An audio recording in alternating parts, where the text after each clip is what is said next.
السلام علیکم، Mengal YouTube channel پہ تلخ و شیریں کے ساتھ جاوید شاہ ناظرین حاضر خدمت ہے۔ ناظرین، پاکستان میں تواتر کے ساتھ عالمی سیاست کا گہوارہ بنتا جا رہا ہے۔ پاکستان پہ، خطے پہ پاکستان کے جس علاقے میں پاکستان واقع ہے، اس پہ گہری نگاہ عالمی حکومتوں کی اور انٹرنیشنل پولیٹکس کا جو سیارہ ہے وہ ادھر آ رہا ہے، اور اس میں اب پاکستان جو ہے مرکز بن گیا ہے سیاست کا، اور پاکستان میں ہی آئندہ آنے والے کھیل کھیلے جائیں گے جو کچھ بھی ہے۔ اسی حوالے سے ایران کے صدر کا حالیہ دورہ بڑی اہم نگاہ سے دیکھا جا رہا ہے، اور اس دورے کو بڑی اہمیت بھی دی جا رہی ہے، کیونکہ ایران نے اپنی ایک ایسی شخصیت، ایسی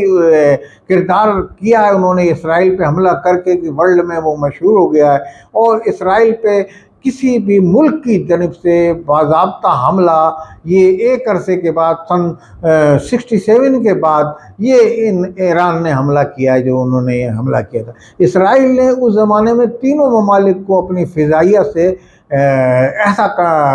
ناکام بنا دیا تھا، ان تینوں ممالک کو، کہ وہ کسی قابل نہیں رہے تھے، مگر بہرحال ایران نے 1000 کلومیٹر یا کہ اس سے کہیں زیادہ دور جا کے وہاں مار کیا، ان کے ڈرونز جو ہیں اور ان کے جو میزائل کچھ اس طریقے کے، تو انہوں نے، مگر ایران نے یہ کہا کہ ہم نے یہ حملہ اس لیے کیا ہے کہ جناب جو شام کے اندر انہوں نے ہمارے سفارتکاروں کو مارا تھا، فوجی جرنیلوں کو مارا تھا، عراق میں حملہ کیا تھا، اور کئی جگہ پہ وہ پہلے بھی حملہ کر چکا، اور گزشتہ 2-3 سال پہلے ایران کی ایٹمی تنصیبات پہ بھی ایران میں ہی حملہ کیا تھا اسرائیل نے، جو ان پہ وہ ایران الزام لگاتا ہے، اس لیے ہم نے یہ حملہ کیا۔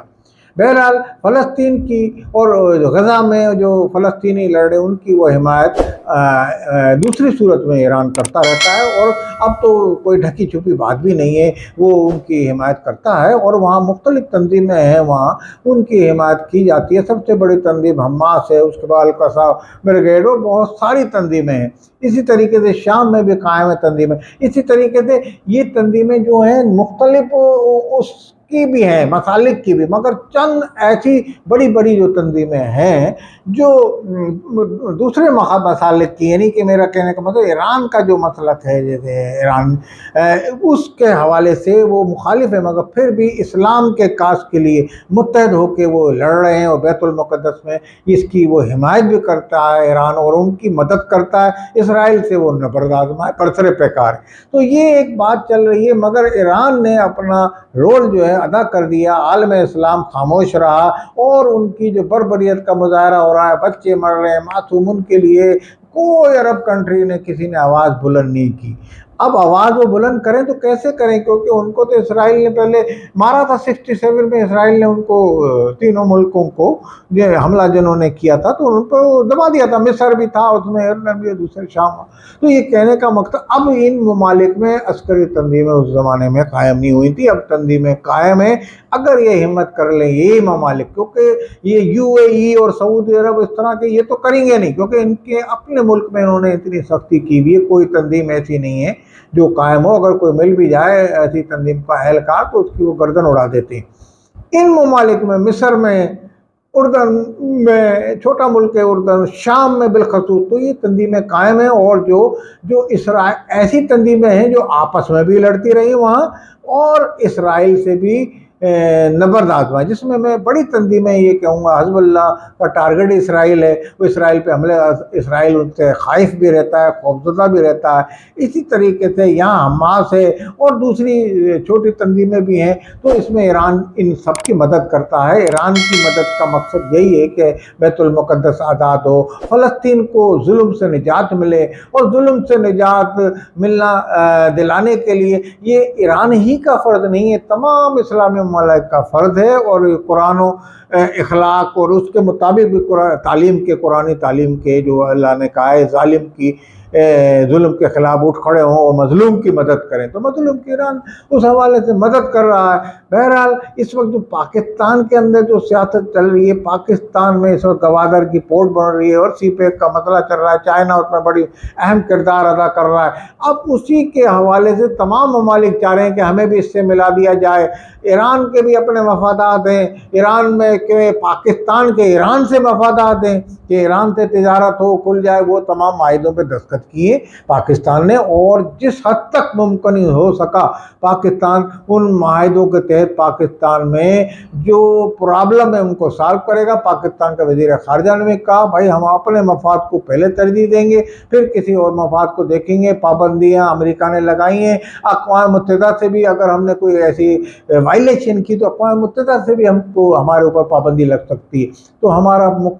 ملک متحمل نہیں ہو سکتا، ہمیں کوئی درمیانے راستہ نکالنا ہوگا۔ بہرحال ہم نے اپنا ملک کا مفاد عزیز ہے تو ہم اسی مفاد میں سوچیں گے، اور پاکستان کے حوالے سے جس ممالک سے چاہیں گے معاہدات بھی کریں گے اور معاہدے ہوں گے ہمارے۔ اسی طریقے سے ابھی ولی عہد بھی آنے والے ہیں سعودی عرب کے، وہ بھی گوادر کا کچھ علاقہ لینا چاہتے ہیں، ریفائنری قائم کرنا چاہتے ہیں وہاں۔ تو اس میں تینوں ممالک جو خطے کے ہیں جیسے چائنا، ایران، تو ان کو تحفظات ہیں، یعنی کہ جو امریکی بلاک کے ملک ہیں جیسے زیادہ تر جو مکمل امریکہ کے کنٹرول جیسے اپنا سعودی عرب وغیرہ، تو وہ ممالک جو مخالف ہیں امریکہ کے وہ کہتے ہیں کہ ایسا نہیں امریکہ کا یہ اڈا ہی بن جائے ریفائنری۔ تو اس حوالے سے اپنے تحفظات دور کر کے پاکستان کوشش کرے گا سعودی عرب سے بھی نہ کو بگاڑے تعلقات اور ان کو بھی یہ ریفائنری دے دے۔ کوئی ریفائنری بہت ضروری ہے پاکستان میں، جو پہلے ریفائنری کراچی میں یہ بھی بند ہو چکی ہے، تو اس میں جب تیل آئے گا سعودی عرب کا تو لازمی پاکستان کا بھی اس میں فائدہ ہوگا، پیٹرول آئے گا، تو اس میں بڑے بڑے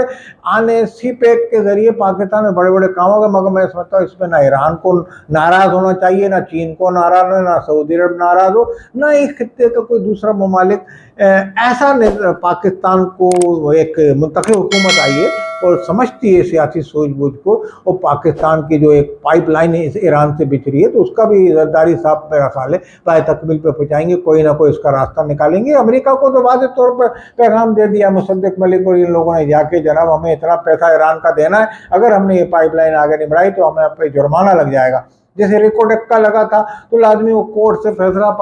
کافی حد تک پاکستان کے اس میں ہو گیا تھا، مگر پھر بھی اس میں کافی اس میں کورٹوں کا بھی عمل دخل تھا، عدلیہ کا بھی، اس میں جو افتخار چودھری انہوں نے بڑا اس میں رول ادا کیا تھا اور اس سے نقصان ہوا ان کے فیصلے سے۔ بہرحال وہ ایک الگ کہانی ہے، مگر یہ اب ایسا مسئلہ دوبارہ ایران کی پائپ لائن کے حوالے سے نہیں ہونا چاہیے کہ عالمی عدالت میں چلا جائے اور پھر پاکستان کو نقصان اٹھانا پڑے۔ تو اس میں پاکستان یقیناً پاکستان کے جو سیاسی رہنما ہے حکومت کوئی راستہ نکالنے کی، اور پاکستان کے مفاد میں انہوں نے کہا ہم سوچتے ہیں پاکستان کو اقتصادی معاشی طور پہ مضبوط کر دے گی، اور آنے والے دنوں میں پاکستان میں مزید